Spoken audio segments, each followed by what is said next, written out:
The North and South had many differences, from flat farmland to factories, which led to the Industrial Revolution. Although they were part of the same country, they acted as if they weren't. Some were nationalists, some were sectionalists. Nationalists believed in a strong national government, and sectionalists believed in a strong state government.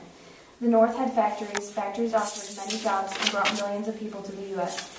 Seeing as all these people came to the North to work, the city became overcrowded. With over 3 million people living in the city, by 1850, many were left homeless, and there was much pollution. Pollution was made by factory smoke and chemicals.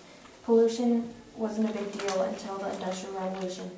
The Industrial Revolution began in Great Britain in the 1700s. It was where factories were built. Samuel Slater brought this to the U.S. by memorizing the structures and building them. Eventually, interchangeable parts were made. These were spare parts made to replace parts of broken objects without having to replace the whole item. We still use them today. However, the South ignored all of this and stuck to their old ways. The South had a rich, popular plant. This plant was cotton. Cotton is a soft, fluffy plant and was very popular. Cotton was used in textile factories. Cotton also had many seeds. Seeing as it had so many seeds, white people bought slaves to pick the seeds out. Slaves had to work in cotton fields all day until Eli Whitney's invention, the cotton gin. The cotton gin was a machine that quickly removed the seeds out of cotton. It did the work of 50 slaves.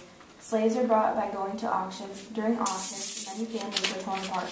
Children were taken from mothers and raised by other slaves. The slaves at an auction were checked for scars or whip marks. This was because if they had these, it meant they weren't the best or either slacked or they tried to escape before. To escape, you had to use the Underground Railroad, a network of houses that they would go to and hide. Slaves were led by conductors. A famous conductor was Harriet Tubman. Harriet Tubman was an escaped slave that kept coming back to help guide others to freedom.